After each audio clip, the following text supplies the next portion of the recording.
جس linen square میں میں نے درانتی دیکھی وہاں پر اب میکڈونلڈ ہے کا بورڈ لگا تھا. جہاں میں نے اپنا گیوگری دیمیتروف کا مجسمہ دیکھا وہاں پر اب مریم کا مجسمہ لگا ہے. پھر میں نے کہا یہ کتاب، اب یہ باتیں میں اس لیے یہ والے کر رہا ہوں، یہاں سارے لکھنے والے یہ ریڈرز کے ساتھ زیادتی ہے.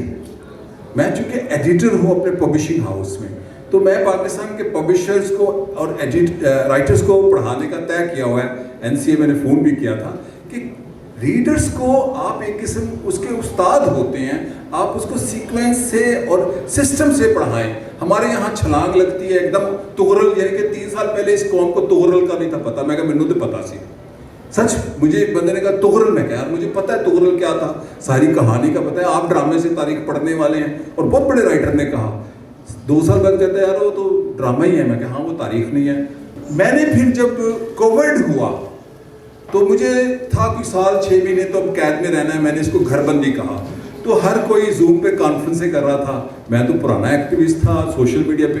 میں نے کہا یہ زیادہ دلچسپ کام نہیں ہے کہ میں ایسی خام خواہ ایک اتنا سارے کیمرہ ہوتا ہے اور اس پہ 13 بندے مشاہرہ کر رہے ہوتے ہیں. میں کہ یار یہ تو ایک بیسک لرننگ ہے جو ہم کھانا پکانا سیکھ لیتے ہیں کہ اتنے سارے کیمرے پہ آپ مشاہرہ کر رہے ہیں، 13 بندے بٹھا کے ہیں کانفرنس کر رہے ہیں انٹرنیشنل. میں نے کہا لکھو، چونکہ مجھے میموری کو ریکال کرنا تھا. ڈائری پہ میرے سطحی سے نوٹس تھے. تو میں نے 3 دہائیاں نہیں 3.25 دہائیوں کے بعد یہ کتاب لکھنا شروع کی اور 2 سال لگے مجھے. ورنہ میں اتنی کتاب 6 مہینے میں لکھ سکتا ہوں. چونکہ اس میں مجھے اپنی یاداشت کو ریکال کرنا تھا. اس کا مجھے تجربہ ہوا تھا جب میں شیرباز مزاری صاحب کا انٹرویو کرنے گیا کراچی 2009 یا 10 میں PTV کی طرف سے میں کرتا تھا. تو انہوں نے ایک دم بات شروع کی NDP ساتھ ہی کہتے بیجی بڑی اچھی بچی ہوتی تھی چھوٹی سی. ہو میں کہیں کو تو ڈیمیج کیا. میں نے اپنے کیمرے والوں کو کہا روک دو، کیونکہ میں نے ایک دوست سے یہ سنا تھا کہ میموری ریکال ہوتی ہے جب آپ بولتے جائیں بچپن سے یا سیکوینس سے. تو میں نے ان سے بولنا، ان سے باتیں شروع کر دی. جب سیکوینس میں آیا میں نے کہا کیمرے آن کر دو. تو پھر میں نے ان کو بھٹو ایرا میں NDP کا بننا پوچھا. اسی طرح میں نے اپنی میموری کو ریکال کیا اور پھر اس میں جن دوستوں نے مدد کی، خصوصاً محمد چوہان اور ایک دوست بلگیریا، چونکہ سڑکوں کے نام بدل گئے اور میرے لیے سب سے مشکل بلگیریا پر لکھنا تھا جو کہ سریلیک لینگویج زبان بھی اور ہے. اب ہمارے یہاں ابھی تک اردوغان کہتے ہیں، اس سے بڑی انسلٹ نہیں ہے. اس کے عاشق بھی بنتے ہیں تو نام نہیں آتا اپنے محبوب کا. تو لکھاری کا بہت بڑا، چونکہ ہمارے ملک میں ساترے کے اندر میں PhD کی تھی ہے. اب میں جب پیرس میں پہلی دفعہ گیا تو میں نے بھی اپنی میزبان کیتھرین سباق کو کہا، کہتی واٹ از یور پلان. یہ میں اس لیے یہ باتیں کر رہا ہوں ایز اے ٹریولر. تو اب وہ بڑی ایکسائٹیڈ تھی. میں کہا پہلی چیز لکھو میں نے ساتر کے کیفے میں جانا جہاں وہ بیٹھتا تھا. کہتی کون سا کیفے؟ میں کہا ساتر. کہتی واٹ از ساتر؟ میں نے کہا ساتر. اب یہاں PhD ہیں میں نے دیکھے. ابھی آپ فرینچ آتھر دنیا کا اتنا بڑا کر رہے ہیں، اس کی پروننسیشن سیکھ لو. اوہ ہو ساتر. میں نے کہا کیفے ڈی فلورا میں. تو ہنسنے لگی. کہتی پھر کہو اپنی سہیلیوں کو. دوسرا میں نے کہا میں نے ایفل ٹاور دیکھنا. کہتی یوں پینڈو، چونکہ وہ لاہور بہت آتی تھی. میں کہتی ایفل ٹاور نہ دیکھا تو پیرس نہیں دیکھا، میں تو پینڈو ہوں نا. تیسری چیز اس نے کہا کہاں جانا ہے. اب میں پاکستانی تھا. میں نے کہا نپولین. کہتی او ہی واز اے ڈکٹیٹر، میں نہیں جاؤں گی لے کے. He was a dictator. میں کہا ہمارا تو وہ ہیرو ہے مسلمانوں کا. تو یہ چیزیں ہیں جب آپ ٹریولنگ میں جاتے ہیں تو آپ کے کہیں بت ٹوٹتے ہیں. اب وہ نپولین جو ہمارا ہیرو، وہ نپولین آج کے فرانس، اس کی قبر بہت بڑی ہے، بہت بڑی مقبرہ ہے، لیکن اس کو فرینچ سے اس کو پسند نہیں کرتے. وہاں بستینی جیل کو دیکھنے جاتے ہیں.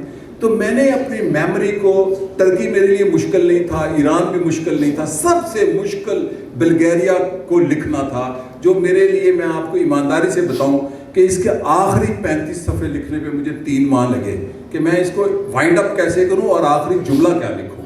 اس پہ مجھے پورا 1.5 ماہ لگا. آخری جملہ یہ میں نے ڈاکٹر انور سجاد سے سیکھا بہت بچپن میں کہ ڈرامہ ہو بندہ بعد ہی سوچتا رہے پھر کی ہوا. اب ہمارا ڈرامہ افسانہ وہ ہنسی خوشی رہنے لگے، اینڈ دی اینڈ آتا ہے پردہ بند ہو جاتا ہے. تو یہ جو ٹریولنگ تھی سیاسی جہاں گردی اصل میں جو عفیفہ نے بات کی، بات یہ ہے کہ کتاب وہ جو آپ کو نالج دے کے جائے، خالی پلیئر کوئی چیز نہیں ہے. اگر نالج نہیں ہے، ڈاکٹر طارق عزیز مرحوم کو ایک بات کہی تھی جو میں خود نہیں سناؤں گا، پھر کسی دن رضی حضرت سنائیں گے کہ کتاب کیا ہوتی ہے. تو میں نے اس ٹریولنگ، میں نے وبا کو میں نے دیکھا. وبا میں بندے نے تیسرے ہفتے یہ افسانہ لکھ دیا جی وبا میں لکھا ہوئی ایک کی کتاب بھی آ گئی 4 مہینے بعد وبا میں لکھی. میں کہہ رہا کیسا رائٹر ہے. آپ کنسنٹریشن کیوں نہیں کرتے؟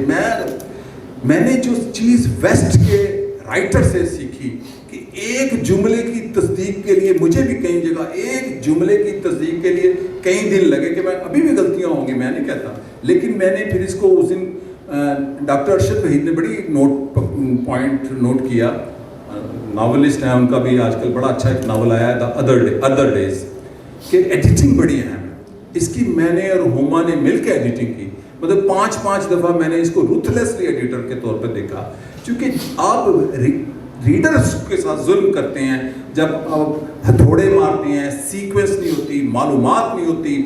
مثلا میں یہ باتیں اپنے کتاب کے علاوہ کرنا چاہتا ہوں، میں ایک قسم کا سمجھے اسٹڈی، میں ایک دن داتا صاحب چلا گیا اسلامی کتابیں لینے گاڑی میں نے 1 لاکھ روپے کی کتابیں خریدی 50% پہ، گھر لایا میں نے رکھ دی کتابیں، 7-8 سال پرانی بات ہے۔ جب میں نے کتابیں کھولی، نور الدین زنگی، محمود غزنوی، کتاب کھولی، ان کا گھوڑا گیا، کفار ڈر گئے، میں کہا واقعات یہ کفار ڈر گئے کیفیت دیکھیے، تاریخ تو کہیں نہیں ہے، 80% اس میں کتابوں میں تاریخ نہیں تھی جس کو ہم اسلامی کریکٹرز کی کتابیں کہتے ہیں۔ بھی محمود غزنوی نے کیا کہا، اس کے مذاکرات کیا ہوئے، فلاں نے کیا کہا، اس کے دشمن نے کیا کہا، یا صلاح الدین بھی اس کا گھوڑے نے اوپر سم اٹھائے تو کفار کی آنکھوں میں جو سی ہو گئی، تو اس کی یہ ہے ہمارا لکھنا۔ اسی طرح سفر نامے میں چاشنی ہے، میں تارڑ صاحب کا مداح ہوں، میں پہلے کہہ دوں، انہوں نے شاندار کتابیں لکھی، میں آج بھی ان کی کتابوں کا مداح ہوں، نکلے تیری تلاش میں اور اندلس میں اجنبی۔ لیکن سیاسی تاریخ جو ہے اس کے لیے ویژن اور ہوتا ہے، اور ٹریولنگ یہ نہیں ہوتا کہ میں جہاز سے اترا یا اتری۔ میں نے ایک سفر نامہ نگار کی کتاب میں پڑھ رہا تھا، میں سب پڑھتا ہوں، کہ 36 صفحے تک وہ جہاز میں ہے، ہر کوئی لکھتا ہے چاکو چوبند ایئر ہوسٹسیں تھیں، اچھا یہ چاکو چوبند اسٹیبلش ہو گیا، دوسرا لفظ حسینائیں مل گئیں، جیڑی چٹی زنانی مل گئی وہ حسینہ تھی، چونکہ میں نے تو ایک اس میں چیپٹر لکھا اور حسینہ آ گئی، لیکن وہ تو بڑی اچھی میری عورت تھی، حسینہ نہیں تھی۔ تو میں نے غنیمت جانا اور بلیسنگ جانا کہ میرے پاس اب اتنا وقت ہے کہ اپنی میموری کو ریکال کروں، جو نوٹس میرے غلط تھے، جو معلومات میں نے تصدیق کی، دوبارہ گیا ہوں اس جگہ، دوبارہ گیا ہوں میں 2013 میں 19 میں کہ میں کتاب لکھوں گا، میں چیک کر رہا ہوں ابھی ایک کتاب جو اگلی لکھنی، پھر دوبارہ گیا کہ میں بزدل جا دیکھ کے ہوں جو کمیونسٹ پارٹی آف بلغاریہ کا ہیڈ کوارٹر تھا کہ اپنا وہ روز ویلی میں۔ تو کیا ہم اتنی محنت کرتے ہیں اپنی تحریروں پر؟ یہ بڑی اہم بات ہے۔ تو میں نے اس ٹریولاگ میں اس اسلامی ایران کو لکھا جہاں تازہ انقلاب ایران آیا تھا، ابھی انقلاب بھرپور تھا۔ اس کتاب میں ترکی کا سیکولرزم لکھا، یہاں سارے جاتے ہیں، جیسے اس دن میں نے کہا مولانا روم کی قبر پر ضرور جانا چاہیے۔ بھئی اتا ترک ہے آج کا ترکی، آج کا ترکی اتا ترک ہے۔ مولانا روم تو بلخ سے آئے تھے، شاعری ہے، اور ویسے بھی ترکوں میں زیادہ یونس ایمرے پاپولر ہے، وہ کہتے ہیں یہ فارسی کا شاعر تھا، افغانی تھا۔ اب یہ جو باتیں ہیں، ہم نے چونکہ ہم ڈس آنیسٹ ہیں لکھنے میں بھی، ہم ڈس آنیسٹ ہیں لکھنے میں بھی، ہمارا نظریہ، میں نے یہاں کمیونزم کا فینٹیسیز ہیں میری اس کے بارے میں، میں خود سوشلسٹ ہوں، لیکن میں نے یہ بھی لکھا کہ جبر تھا، پھر میرا ڈائلاگ ہوتا ہے کمیونسٹوں سے، پھر میں اس خوف میں بھی تھا، میں خود جو میں نے لکھا کہ ہر گلی کی نکڑ پہ ایک کمیونسٹ پولیس والا کھڑا ہوگا اور رشین السیشن کتا ہوگا، اور ہر آنے جانے مجھے تو 2 مہینہ گھومتا ہوں بلغاریہ، کمیونسٹ کسی نے نہیں پوچھا، یہ ایمانداری کی بات ہے، کسی نے نہیں پوچھا۔ پھر ترکی کا جو میں کہہ رہا ہوں کہ اتا ترک، وہاں جنہوں کہنا قبر جنا دی جیوے ہو، اب وہ کبھی کسی نے نہیں لکھا۔ وہاں آج بھی 83 نہیں، آج بھی محراب والی 80 سال کی عورتیں اور بچیاں حجاب والی جا کے دعا مانگتی ہیں، کیوں مانگتی ہیں؟ تو یہ ہمارے سفر نامہ نگار جب ہوتے ہیں، ہم جب سفر لکھتے ہیں موسٹلی سب نے، تو ہم یا تو باعث ہوتے ہیں یا ہمارا ایمان تازہ ہو جاتا ہے۔ اور خواب میں مولانا روم، ایک نوجوان نے مجھے کہا کہ میں نے مولانا روم کی قبر پہ گیا ہوں تو خواب لکھ دیا، اب اس نے مجھے راز بتایا، خواب تو آیا نہیں، کہتا لوگ میرا آ کے ہاتھ چوم رہے ہیں بڑے بڑے۔ اب چونکہ ہم نے جھوٹ اسٹیبلش کیا ہوا ہے، اور یہ جو سفر نامہ ہوتا ہے بیسیکلی ہم اصل تاریخ ہے کہ کمیونزم کیسا تھا، ترکی کا سیکولرزم کیسا تھا، ترکی کی آمریت کیسی تھی۔ ہم یہاں بڑا کہتے ہیں جی ضیاء الحق نے بڑا سخت مارشل لا لگایا، کچھ بھی نہیں تھا کنان ایورن کے مارشل لا کے سامنے۔ 350 لوگوں کو پھانسیوں کی سزا ہوئی تھی، پاکستان میں 3 آدمیوں کو پھانسی کی سزا ہوئی تھی، سزا پھانسی کی کہہ رہا ہوں، یا 4 کو، نذیر عباسی کو, ذوالفقار علی بھٹو کو, اور 2-3 ہمارے اور دوست, ہاں عثمان غنی ادریس طوطی کو. تو ایسے 5-6 لوگ ہیں جن کو پھانسی ہوئی. تو اس کا ایک کمپیریزن کرنا, تو چیزوں کو جو ٹریولر ہوتا ہے, جیسے میں نے کہا ابن بطوطہ کی کتاب پرانی نہیں ہوگی, اس وقت کا جو زمانہ البیرونی نے لکھا, الادریسی نے لکھا, یا حلیہ جیلیبی آٹومن امپائر کا ٹریولر تھا.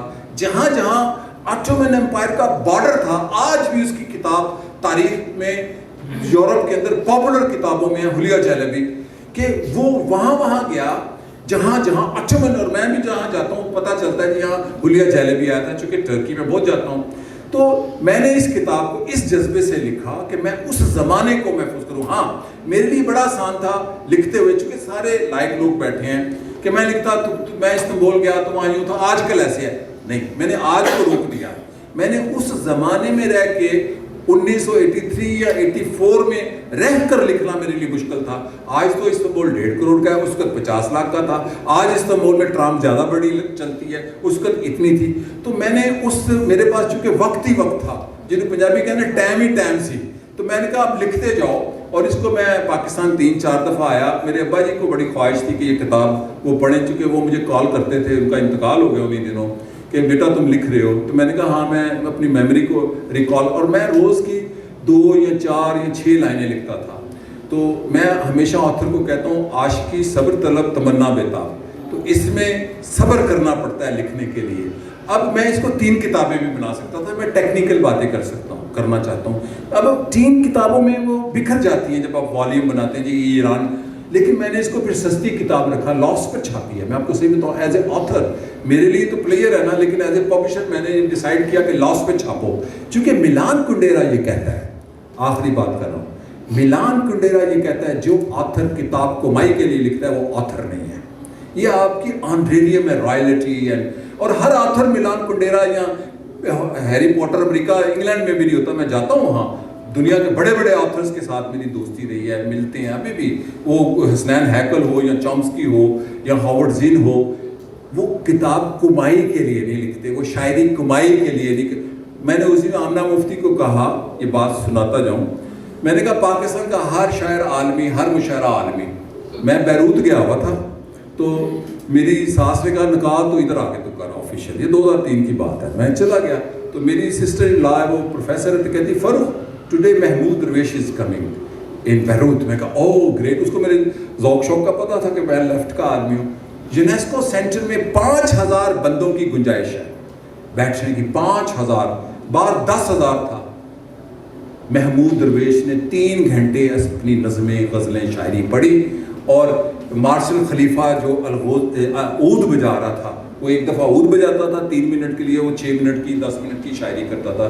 میں نے کہا نہ وہ مشاعرہ عالمی تھا نہ وہ قومی تھا, لیکن وہ شاعر پوری دنیا کا ہے. تو ہمارے ہاں اسی طرح میں ہمیشہ کہتا ہوں کہ پاکستان کے زوال میں سب سے بڑا زوال انٹلیکچوئل ڈکلائن ہے. اصل میں ہم سیاستدانوں پر تنقید کرتے ہیں, فوجیوں پر کرتے ہیں, امریکہ پر کرتے ہیں, ملاؤں پر کرتے ہیں. کبھی اپنے انٹلیکچوئل گریبانوں میں ہم نے دیکھا کہ ہم کیا ہے. جو لکھنے والا ہے یہ لکھتا ہے. مجھے اچھی طرح یاد ہے زبیر رانا نے کالم لکھتا کہ پاکستان ٹوٹ جائے گا, ہم ووٹ لینے گے, میں اعتزاز حسن. تو رات کو ہم جب خان کالونی کینٹ میں ووٹ لے رہے, کہتے جی پاکستان سے ٹوٹ جائے نا ووٹ کے. میں کہتا اخبار چ آ گیا, چونکہ پڑھنے والا لکھے ہوئے کو بڑا مقدس سمجھتا ہے. تو اس لیے میں نے اس کتاب کو ایمانداری سے لکھنے کی کوشش کی ہے. امید ہے اس پہ پورا اتروں گا. اور میری امی بڑی خوش ہوئی تھی, میں اس لیے شیئر کرنا چاہتا ہوں. جب میں لاہور واپس آیا, چونکہ زیادہ میں نے 99% باہر ترکی میں بیٹھ کے یہ کتاب اپنے گھر میں لکھی تھی, تو میری امی کا جو ڈائننگ ٹیبل تھا تو کہتی بیٹا مبارک ہو, اچھی بات ہے آپ لکھ رہے ہو. اور میری جو بیگم ہے اس کی مہربانی کہ اس نے پہلے تو ڈائننگ ٹیبل کا کتابیں پھیلا دی ہیں. میں کہا میں تو پھیلا کے لکھتا ہوں, اسٹڈی روم کوئی چیز نہیں ہے. ہم تو پنجابیاں نہیں, منجیاں نہیں وڈیاں ہوتی ہیں. میں کہا ہم تو منجی کو, وہ ہمیشہ کہتی ہے آپ کی منجی تو ڈائننگ ٹیبل بھی ہے. میں نے پہلا ملک دیکھا منجیاں سے بیٹھ کے روٹی کھاندے میں. تو میں نے کہا ہاں میں ڈائننگ ٹیبل پہ بیٹھ کے لکھوں گا. تو اس کتاب کو اگر شاید یہ وبا نہ ہوتی تو میرا یہ پلان تھا کہ 7, 8, 9, 10 ماہ میں کہیں علیحدہ جا کے پاکستان کے اندر یہ کتاب لکھوں. وہ زیادہ آسان تھا, یہاں سورسز زیادہ آسان تھے. تو اس وجہ سے یہ کتاب میں لکھنے کے قابل ہوا. اور مجھے خوشی ہے کہ اس کتاب کو اب انگلش میں بھی ٹرانسلیشن ہو رہی ہے اور ایک انٹرنیشنل رائٹس ایجنسی اس کو چھاپنا چاہتی ہے. شکریہ.